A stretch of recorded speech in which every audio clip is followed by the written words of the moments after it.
you worry about things you just can't control or fear the unknown, you certainly aren't alone, because tons of people have this kind of stress, and we're all looking for inner peace. Yeah, well, thankfully, our next guest, in her book, Self-Talk for a Calmer You, she talks and shares about ways to use positive self-talk to control anxiety and live a little bit happier and a more relaxed life. Welcome here to CT Style, Beverly Flaxington, who is known as the Human Behavior Coach. Welcome here to the show. Thank you. Happy to be here. Absolutely. Now, Human Behavior Coach, where did you come up with that moniker?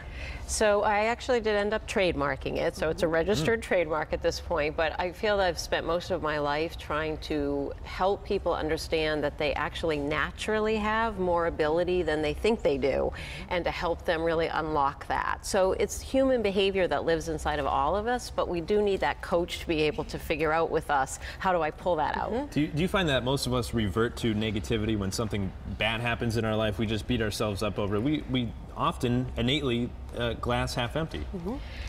I like to say, for people who don't think they use self-talk in a negative way, you know, you think about a day that you get up, the sun is shining, the birds are singing, it's nice out, right? We live here in, you know, in this area where we get snow, but it's a beautiful day today. And you go out, and then all of a sudden, you're in a bad mood. Nothing's happened. You don't know why. Coffee's warm, you know, traffic's light.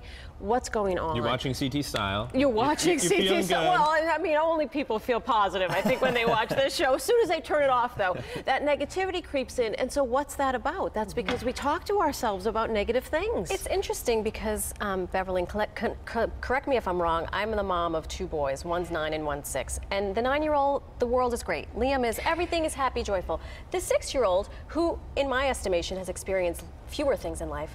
Everything is, oh my God, it's doom and disaster. Doom and gloom, it's doom and gloom.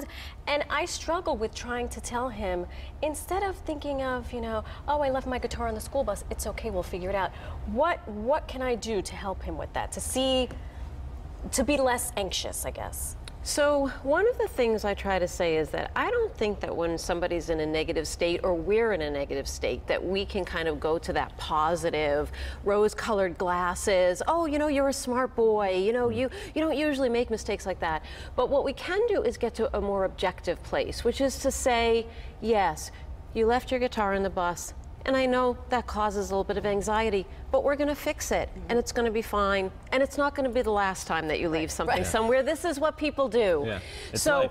I feel that that's a really important piece, because a lot of people will respond negatively to some of this because they say, what am I supposed to do? Just look at something that's bad and say, oh, it's really good.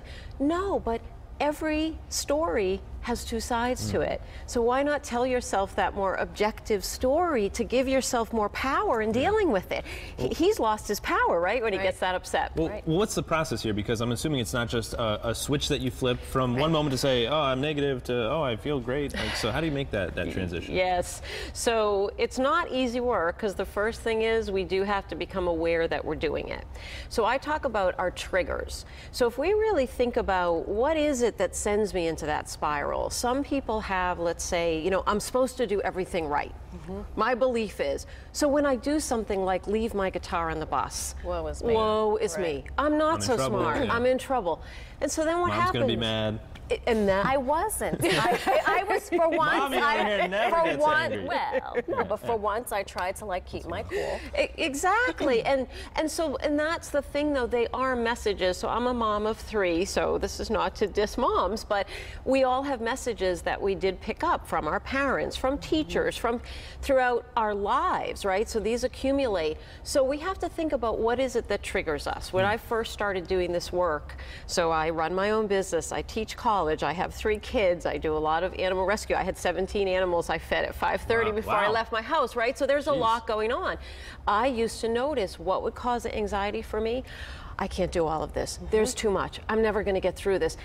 That anxiety starts. So it's catching it, feeling it build up, and then making that choice. But you have to be prepared. So my language is, you know what?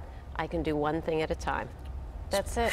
One thing at a time. We have to go grab the book, of course. You guys can check it out online. Amazon.com. Can we grab it there? Yes, Amazon, BN.com, everywhere. Make sure you guys check that out online. Beverly, thank you so much for joining us here today on the show. My pleasure. We appreciate it. Thank you.